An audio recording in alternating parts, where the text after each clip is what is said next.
আমরা কাটমানি, চা জল খাবারের পয়সা, দিদির আশীর্বাদ, দাদার ভালোবাসা, স্কোয়ার ফুটে চাঁদা তোলা, এরকম অনেক রকম তোলাবাজির কথা অলরেডি জানি, অলরেডি শুনে ফেলেছি। কিন্তু শেখার তো কোনো শেষ নেই। দেখুন, আজকের পর্বে একটা নতুন জিনিস আপনারা শিখতে পাবেন। আমরা একটা নতুন তোলাবাজি, একটা নতুন কাটমানি স্কিম আবিষ্কার করতে পেরেছি পশ্চিমবঙ্গে, এবং সেই নতুন তোলাবাজির একটা নতুন নামও রয়েছে। সেইটা কি, নতুন ধরনের এই তোলাবাজিটা কি, সেটা সম্পর্কেই আমি আজ আপনাদের জানাবো। কিছুদিন আগেই একখানা ব্যাপার হয়েছে, আমাদের রাজ্যের একজন টোটো চালক, তার এমন সাহস বেড়ে গেছে, এত বড় বুকের পাটা হয়ে গেছে যে দিদির রাজত্বে, দিদির বখাটে ছেলেদের নামে দিদিকেই অভিযোগ করে এই টোটো চালক চিঠি লিখে ফেলেছেন। এবং শুধুমাত্র মুখ্যমন্ত্রী মমতা বন্দ্যোপাধ্যায়ের দপ্তরে তিনি চিঠি পাঠিয়ে দিয়েছেন অভিযোগ করে, তাই নয়, তারই সঙ্গে বড় বড় আধিকারিক থেকে শুরু করে হাওড়া সিটি পুলিশ কমিশনারের কাছেও তিনি চিঠি পাঠিয়ে দিয়েছেন। এবং তার অভিযোগটা কি? তার অভিযোগ হচ্ছে পার্কিং এর নামে টোটো চালকদের কাছ থেকে বেআইনিভাবে টাকা তোলা হচ্ছে, তোলাবাজি করা হচ্ছে, এবং এর প্রতিবাদ করলে হুমকি দেওয়া হচ্ছে, প্রাণে মেরে ফেলা হবে এরকম কথা বলা হচ্ছে, মারধর করা হচ্ছে। এবং তারই সঙ্গে এই টোটো চালক বলছেন যে যারা এই তোলাবাজি করছে, এই টাকা পয়সা তুলছে, তারা তৃণমূলের লোক। এবার আপনি প্রশ্ন করবেন যে একজন টোটো চালক, আমাদের রাজ্যের অত্যন্ত সাধারণ একজন মানুষ, তার এত সাহসটা কি করে হলো, এত বুকের পাটা কি করে বেড়ে গেল যে দিদির বখাটে ছেলেদের নিয়ে দিদির কাছেই তিনি অভিযোগ জানিয়ে ফেলেছেন? এর পেছনে একটা কারণ আছে। তার কারণ, শালিমার স্টেশন সংলগ্ন এলাকায় পার্কিং নিয়ে যে বিবাদ তৈরি হয়েছিল, সেই নিয়ে কিছুদিন আগে, কিছু মাস আগে মমতা বন্দ্যোপাধ্যায় স্বয়ং অসন্তোষ প্রকাশ করেছিলেন। এবং এই ঘটনা ঘটার পরে পুলিশ নড়ে চড়ে বসে, মুখ্যমন্ত্রী স্বয়ং অসন্তোষ প্রকাশ করেছেন। তারপর পরিস্থিতি খানিকটা স্বাভাবিক হয়েছিল।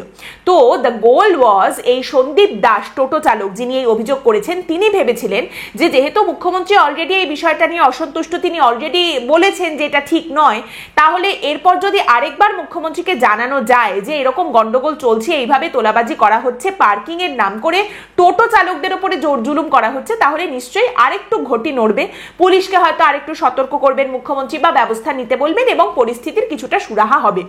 কিন্তু এই যে সন্দীপ দাস, এই রাজ্যেই তো উনি বসবাস করেন, তা এই রাজ্যে চোখে কাপড় বেঁধে বসবাস করেন নাকি উনি ভাবলেন কি করে যে এরকম কোনো সুরাহা হবে, এরকম ভাবে পরিস্থিতি কোথাও কিছু বদলে যাবে?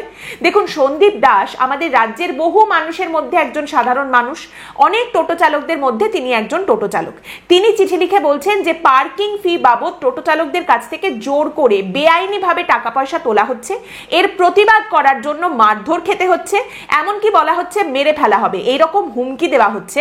তারই সঙ্গে টোটো চালক সন্দীপ দাস বলছেন যারা এই তোলাবাজি করছে, এই বেআইনিভাবে টাকা নিচ্ছে, তারা তৃণমূলের লোক। এবং তার সঙ্গে তিনি বলছেন আমিও তৃণমূল করি, ওরাও তৃণমূল করে, কিন্তু ওরা এই যে জোর জুলুম করছে, এইভাবে যে তোলাবাজি করছে, এর মাধ্যমে ওরা দলের ভাবমূর্তি নষ্ট করছে। ভাবুন একবার, তৃণমূলের লোকজন তৃণমূলের লোকের কাছ থেকেই তোলাবাজি করছেন, কাটমানি নিচ্ছেন। মানে এইটাই বোঝা যায় আর কি, যে পেটে খিদে থাকলে কাকও কাকের মাংস খায়। কিন্তু এইখানে একটা টুইস্ট আছে।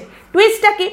এই যে এত কাণ্ড করেছেন, এত সাহস দেখিয়েছেন সন্দীপ দাস, এরপর কি হয়েছে? এই সন্দীপ দাসকে রাস্তায় ফেলে মারধর করা হয়েছে, হুমকি দেওয়া হয়েছে যে তাকে প্রাণে মেরে ফেলা হবে, তাকে খুন করে দেওয়া হবে। এবং এতটাই এই মুহূর্তে ভীত এবং আতঙ্কিত সন্দীপ দাস এই বেআইনি তোলাবাজির প্রতিবাদ করে এবং পুলিশকে এই খবরটা জানিয়ে যে এই মুহূর্তে তিনি বাড়ি ছাড়া, তিনি বাড়ি ফিরতে পারছেন না, আতঙ্কিত এতটাই তিনি। জানা যাচ্ছে গত শুক্রবার এই সন্দীপ দাসকে একটা সিনেমা হলের সামনে রাস্তায় ফেলে বেধড়ক মারধর করে একদল দুষ্কৃতী, তাকে প্রাণে মেরে ফেলার হুমকি দেওয়া হয়।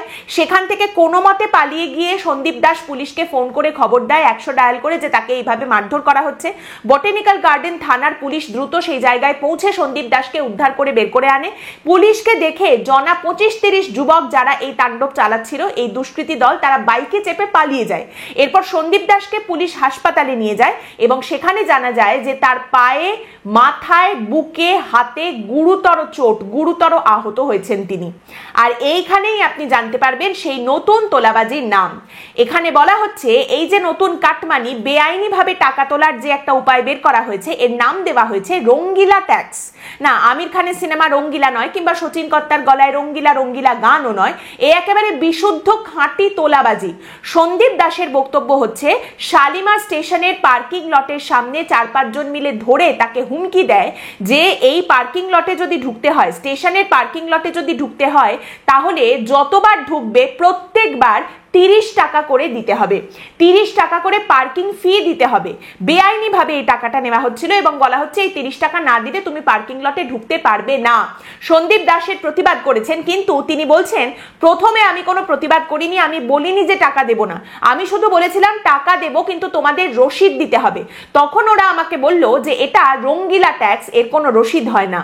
আমি শুধু এই সুন্দর ইনফরমেশনটা আপনাদের সামনে তুলে ধরছি, জাস্ট একটা ভাবনার জন্য একটা রসদ আপনাদের দিয়ে গেলাম। একবার ভাবুন, একজন টোটো চালক যিনি দাবি করছেন তিনি তৃণমূল করেন, তার কাছে এসে তৃণমূলেরই লোকজন তোলাবাজি করছে, তার কাছ থেকে টাকা চেয়েছে, বেসিক্যালি ঘুষ চেয়েছে, বেআইনি টাকা চেয়েছে, এবং তারপর তৃণমূল করা টোটো চালক তাদের দলনেত্রী এবং আমাদের রাজ্যের মুখ্যমন্ত্রীর কাছে চিঠি পাঠিয়েছেন এবং এর প্রতিবাদ করেছেন এবং বলছেন তৃণমূলের লোকজন এভাবে তোলাবাজি করছে, এটা কিন্তু ঠিক নয়। আর এই অভিযোগ তিনি করার পর, প্রশাসনের কাছে তিনি অভিযোগ জানানোর পর তাকে রীতিমতো রাস্তায় ফেলে পেটানো হয়েছে, পিটিয়ে ডুগডুগি বানিয়ে দেওয়া হয়েছে এবং তাকে বলা হয়েছে তাকে মেরে ফেলা হবে, প্রাণে মেরে ফেলা হবে। তারা তো সাহস কি করে হয় যে সে পুলিশের কাছে খবর দিয়েছে, সে মুখ্যমন্ত্রীকে অভিযোগ করছে, এত সাহসটা হয় কি করে? এর একমাত্র কারণ এই ব্যক্তি প্রথমে বলেছিলেন যে ঠিক আছে ঘুষটা তোমাদের দেবো, এই তোলাবাজি তোমরা করো, টাকা দেবো, কিন্তু সেই ঘুষের একটা রসিদ অন্তত দিয়ে দাও। মানে ব্যাপারটা এরকম যে তোমরা পেছন দিয়ে তো আমাদের ঘুষ নিচ্ছই, সামনে দিয়েও আবার ঘুষ নিও না, মানে অন্তত একটা রসিদ দিয়ে দাও যাতে আরেক জায়গায় গিয়ে আবার করে ঘুষ দিতে না হয়। সেটা তাকে দেওয়া হয়নি এবং তারপর তিনি বলেছেন তিনি প্রতিবাদ করেছেন এবং তিনি অভিযোগ করেছেন সেই কারণে তাকে মারধর করা হয়েছে, ফেলে মারা হয়েছে এবং তারপর তাকে জানিয়ে দেওয়া হয়েছে এটা হলো রঙ্গিলা ট্যাক্স, এটার জন্য কোনো রসিদ থাকে না, রসিদের কোনো দরকার নেই, এটা জাস্ট দিতে হয়। Point to be noted, Trinamool কংগ্রেসের লোকজন যেটা অভিযোগ যে তারাই এই তোলাবাজিটা করেছেন, তাদের কাছে এটা হচ্ছে একটা ট্যাক্স, এমন একটা ট্যাক্স যার কোনো রসিদ নেই, কোনো রিসিট নেই। এইটুকু শুধু আমি আপনাদের জানিয়ে দিয়ে গেলাম, একবার একটু ভাববেন। আর এই নিয়ে শাসক দলের কি বক্তব্য সেটাও একটু শুনে যান। দক্ষিণ হাওড়ার তৃণমূল কংগ্রেসের ব্লক সভাপতি তিনি বলছেন, সৈকত চৌধুরী, তিনি বলছেন আরে এরকম কোনো ঘটনা ঘটছে নাকি, এরকম কোনো ঘটনা ঘটছে বলে তো একেবারে জানা নেই, আমাদের কাছে তো এরকম কোনো খবর নেই, এইসব অভিযোগ ভিত্তিহীন। তবে হ্যাঁ, কিছু লোকজন দলের ভাবমূর্তি নষ্ট করার জন্য এসব করতেও পারেন। আর ওদিকে হাওড়া সিটি পুলিশের একজন পদস্থ কর্তা তিনি কি বলছেন, তিনি বলছেন বিষয়টা আমাদের নজরে রয়েছে, আমরা পুরোটাই দেখছি, কিন্তু আসলে কি বলুন তো আমাদের এলাকায় হচ্ছে না, হচ্ছে এই সমস্ত কিছু স্টেশন চত্বরে, এই বিষয়টা তাই রেল দেখবে। আর রেল কি বলছে, শালিমার আরপিএফ এর ভারপ্রাপ্ত অফিসার যিনি রয়েছেন তিনি বলছেন আমি এসব জুলুমবাজি বন্ধ করে দিয়েছিলাম, একদম ঠান্ডা করে দিয়েছিলাম, আবার যখন শুরু হয়েছে আবার অবশ্যই এর ব্যবস্থা নেওয়া হবে, রেল কিছুতেই এটা বরদাস্ত করবে না। অতএব শাসক দল থেকে প্রশাসন পর্যন্ত প্রত্যেকটা স্তরের কি অবস্থা সে তো বুঝতেই পারছেন। আর সেই সন্দীপ দাস যিনি দিদিকে চিঠি লিখে আশায় বসেছিলেন যে একটা সুরাহা হবে, পরিস্থিতির বদল হবে, তিনি কি বলছেন, তিনি বলছেন এই চিঠি লিখেছি, অভিযোগ জানিয়েছি, জানার পর থেকে তো ক্রমাগত আমাকে মারধর করছে, রাস্তায় ফেলে মেরেছে, প্রাণে মেরে ফেলবে এরকম হুমকি দিচ্ছে প্রত্যেক দিন, বাড়ি ফিরতে পারছি না, পালিয়ে পালিয়ে বেড়াচ্ছি। ভাবুন একবার, এই নামটা মনে রাখবেন, সন্দীপ দাস, তিনি একজন টোটো চালক এবং তিনি তৃণমূল কংগ্রেস করেন এবং তিনি তার দলনেত্রী দিদি আমাদের রাজ্যের অভিভাবিকা মুখ্যমন্ত্রীকে চিঠি পাঠিয়েছিলেন, অভিযোগ করেছিলেন, প্রতিবাদ করেছিলেন যে শাসক দলের মদতপুষ্ট কিছু লোকজন, শাসক দল করে, তৃণমূল কংগ্রেস করে, এমন কিছু লোকজন এইভাবে জোর জুলুম করছে টোটো চালকদের উপর, বেআইনি ভাবে তোলাবাজি করছে, টাকা তুলছে। সেটা তিনি অভিযোগ করার পর এবং প্রতিবাদ করার পর সুরাহা কিছুই হয়নি, বরং তাকে রাস্তায় পড়ে মার খেতে হয়েছে, এখন তাকে পালিয়ে পালিয়ে বেড়াতে হচ্ছে। এবং অবশ্যই সেই সমস্ত বীরপুঙ্গব যারা মারধর করেছেন, যারা হুমকি দিচ্ছে, তারা তো সেই রকমই লোক না যাদের মাথার উপরে এই শাসক দলের হাত না থাকলে বা সমর্থন না থাকলে একটা পা তারা হাঁটতে পারবেন না, কিন্তু এখন বীরত্ব ফলাতে তারা একেবারে ওস্তাদ। তারা এসে মারধর করেছে সন্দীপ দাসকে, কেন না তিনি তোলাবাজির বিরুদ্ধে কথা বলেছেন, তৃণমূল কংগ্রেসের সমর্থক হয়েও তিনি তোলাবাজির বিরুদ্ধে কথা বলেছেন এবং তিনি প্রথমে এটাও বলেননি যে আমি টাকা দেব না, শুধু বলেছেন আমাকে রসিদটা দিন। তাতে কি এমন হয়েছে, কাল যদি সন্দীপ দাস না থাকেন তাতে কার কি এসে যাবে, যা এসে যাবে শুধুমাত্র তার পরিবারের, এক এবং একমাত্র ক্ষতি হবে তার পরিবারের। এই রাজ্যে কি আইন কানুন নেই? আইন কানুন মেনে চলুন, ল অ্যাবাইডিং সিটিজেন হন, ট্যাক্স পেইং সিটিজেন হন, রঙ্গিলা ট্যাক্স দিন। রসিদ নাই বা পেলেন, এমন একটা ট্যাক্স যার রসিদ নেই কিন্তু তাও দিতে হবে, আর সেটা হলো রঙ্গিলা ট্যাক্স। ট্যাক্স দিন, নিয়ম মানুন এবং এই রাজ্যে বেঁচে থাকুন। এই কথাটা আপনাকে বললাম, আমাকেও বললাম, এগুলো মনে রাখা ভালো, মাঝে মধ্যে এরকম ছোট্ট ছোট্ট ইনফরমেশন এগুলো আসা ভালো, মনে রাখা ভালো, কখন কোথায় কাজে লাগে। আজকের পর্ব এখানেই শেষ করছি। আপনাদের মতামত এই পর্ব সম্পর্কে অবশ্যই জানাবেন। পরের দিন দেখা হবে অন্য বিষয় নিয়ে আলোচনায়, হঠাৎ যদি উঠল কথায়। ভালো থাকবেন।